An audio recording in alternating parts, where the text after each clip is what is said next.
చాలామంది దేవుని దగ్గరకు వచ్చి చాలా కండిషన్స్ పెడతారు.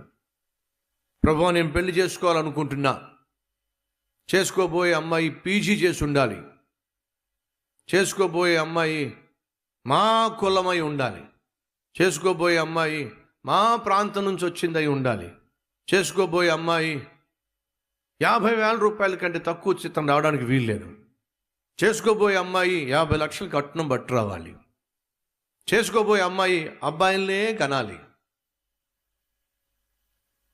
ఏమంటారు? చేసుకోబోయే అమ్మాయి వస్తా కారు కానీ బైక్ కానీ తీసుకురావాలి. ఎన్ని కండిషన్స్! చేసుకోబోయే అమ్మాయి సన్నగా ఉండాలి, తెల్లగా ఉండాలి. చేసుకోబోయే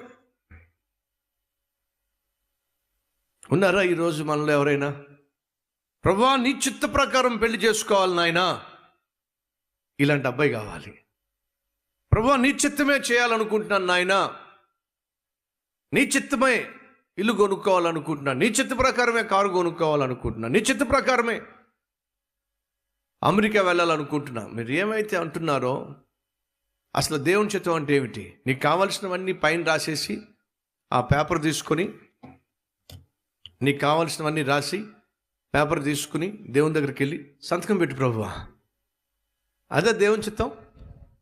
ఫ్రెండ్స్, నీకేం కావాలన్నీ రాసేసి గ్రాంటెడ్ అని సంతకం పెట్టు, అదే దేవుని చిత్తం కాదండి. మరి దేవుని చిత్తం అంటే ఏంటి తెలుసా?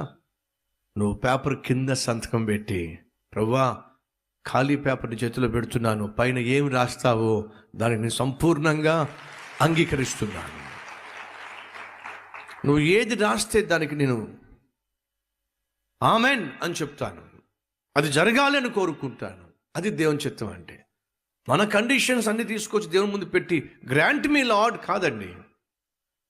మన జీవితాన్ని ప్రభువు ముందు పెట్టి తెల్లని కాగితంగా పెట్టి కింద సంతకం పెట్టి, ప్రభువా నీ చిత్తం ఏమిటో అది నా జీవితంలో జరిగించు నాయనా.